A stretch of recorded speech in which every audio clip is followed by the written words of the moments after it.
Se perpetró un nuevo femicidio, fue en la ciudad bonaerense de Luján. La víctima, una adolescente de 16 años. Para desarrollar este tema estamos con Julia Colodny. Julita, a ver. Silvi, bueno, hablamos de Luz Belén Marino, de 16 años, asesinada en su propia casa, en el partido, lo decías vos, Silvi, recién, bonaerense de Luján. El único detenido por el momento es quien era su pareja, Cristian Zanetti, acusado de femicidio agravado por el vínculo. En este momento está detenido y es el único acusado. En principio se hablaba de un posible suicidio por datos que había dado por la declaración de Cristian Zanetti, pero rápidamente luego de la autopsia que arrojó datos de manera contundente y se habla entonces de un femicidio, de un asesinato por estrangulamiento.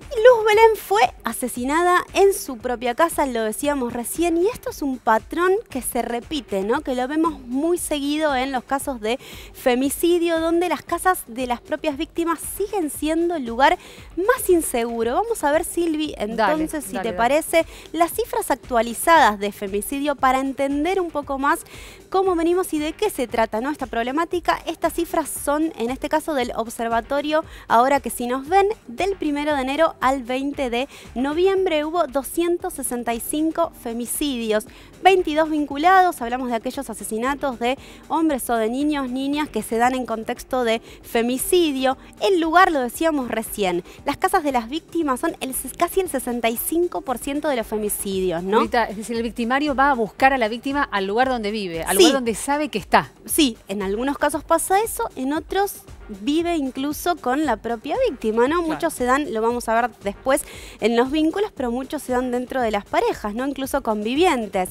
El 23% se dan en la vía pública y el 4,9% en un lugar más bajo, pero que también sucede en las casas del agresor. Vamos a ver entonces cuál es el vínculo, ¿no? Entre los agresores y sus víctimas.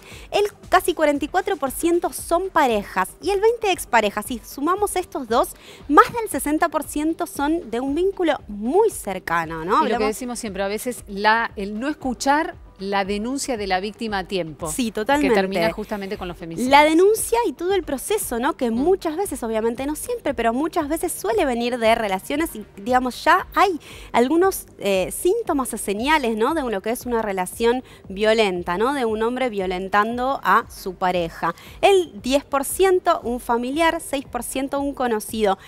¿Por qué ponemos esto? Bueno, porque la gran mayoría de las veces sucede dentro de relaciones o de pareja o de mucho conocimiento, de mucha cercanía, ¿no? Y por eso, bueno, 230 menores quedan huérfanos, esto lo decimos siempre, es un problema muy importante, ¿no? Porque aquellos niños que quedan sin madre y asesinadas la gran mayoría de las veces por su propio padre. Pero bueno, hablamos de esto y reiteramos la importancia de la línea 144. Insistimos con esto, una línea que funciona todos los días del año, las 24 horas, con profesionales interdisciplinarios. No hace falta que llame la propia víctima, pero si quiere hacerlo, quien está en situación de violencia, puede hacerlo también de manera anónima, puede llamar cualquier otra persona que observe, que esté atenta a algunas situaciones que se pueda dar dentro de la relación, dentro de una pareja, pero también dentro de una relación familiar o de cualquier... Como decimos siempre, porque puede estar el miedo, el temor de la propia víctima de denunciar justamente al agresor. Sí. Totalmente. Por eso es importante esto, ¿no? Esta atención y esta escucha, ¿no? No pasar por encima de las personas que están en situación de violencia,